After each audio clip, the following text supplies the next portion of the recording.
ಎಲ್ಲ ಜಿಲ್ಲೆಯಲ್ಲಿ ಕೆಲಸ ಆಗ್ತದೆ, ಎಲ್ಲ ಕಾನ್ಸ್ಟಿಟ್ಯೂನ್ಸಿ ಆಗ್ತದೆ, ರಾಜ್ಯದಲ್ಲಿ ಆಗ್ತದೆ.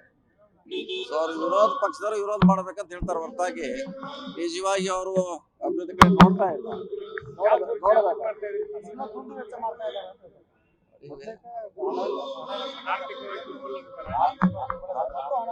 ಹಣ ಇಲ್ಲ ಅಂತ ಯಾರು ಹೇಳಿದ? ಹಣ ಇದ್ದಾಗ ಖರ್ಚು ಮಾಡ್ತೀವಿ, ಹಣ ಇದ್ದೇ ಇದೆ. ನಾವು ಸಾಧನೆ ಮಾಡಿದೀವಿ, ಅದ್ರ ಸಾಧನೆ ಜನ ಹೇಳ್ಬೇಕಂತ ಕಾರ್ಯಕ್ರಮ ಮಾಡ್ತಾ ಇದ್ವಿ. ಇನ್ನು ಇಂಥ 10 ಕಾರ್ಯಕ್ರಮ ಕೂಡ ನಾವು ಮಾಡ್ಲಿಕ್ಕೆ ತಯಾರಿ ಮಾಡ್ತೀವಿ. ಕುರ್ಚಿ ಗುದ್ದಾಟನ ಮಾಡಿದ್ದಾರೆ, ಸಾಧನೆ ಮಾಡಿದ್ದಾರೆ. ಅದು ಇದ್ದೇ ಇರೋದು. ರಾಜಕೀಯ ಅಂದ್ರೆ ಗುದ್ದಾಟ ಇರೋದು, ಅಭಿವೃದ್ಧಿ ಇರೋದು.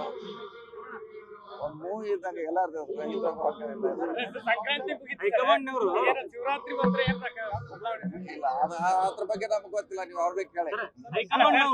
ಒಂದ್ ನಿಮಿಷ, ಶ್ರಮಕ್ಕೆ ಫಲ ಏನಾದ್ರು ಶ್ರಮಕ್ಕೆ ನಮ್ಗೆ ಫಲ ಸಿಗುತ್ತೆ ಹೇಳಿದಿಲ್ಲ, ಕಾಯ್ಬೇಕಂತ ಹೇಳಿದಿಲ್ಲ. ಕಾಯ್ಬೇಕು, ಆದ್ರೆ ಫಲ ಸಿಗುತ್ತೆ. ಸಿಕ್ಕ ಹೈಕಮಾಂಡ್ ಅವರು ಈ ವಿಚಾರದಲ್ಲಿ ಬಹಿರಂಗವಾಗಿ ಮಾತಾಡ್ಬೇಡ್ರಿ ಅಂದ್ರು ಒಂದ್ ಹೆಜ್ಜೆ ಮುಂದೋಗಿ ಯತೀಂದ್ರ ಸಿದ್ದರಾಮಯ್ಯ ಅವರು ನಮ್ಮ ಅಪ್ಪರೇ 5 ವರ್ಷ ಇರ್ತಾರೆ ಅಂತ ಹೇಳಿ ಡಿ.ಕೆ. ಸುರೇಶ್ ಅವರು ಇಲ್ಲ ಕೊಟ್ಟು ಮಾತನಾಗ ನಡ್ಕೋಬೇಕಂತ ನೋಡಿ. ಅದ್ರ ಬಗ್ಗೆ ಹೇಳಕ್ಕೆ ನಮಗೆ ಅಧಿಕಾರ ಇಲ್ಲ. ಯಾರೇ ಹೇಳುದು ಅದು ಅವರ ವೈಯಕ್ತಿಕ ಅಭಿಪ್ರಾಯ. ಯತೀಂದ್ರ ಇರ್ಬೋದು, ನಾ ಹೇಳ್ಬೋದು, ಬೇರೆ ಹೇಳ್ಬೋದು, ಅದು ವೈಯಕ್ತಿಕ ಅಭಿಪ್ರಾಯ.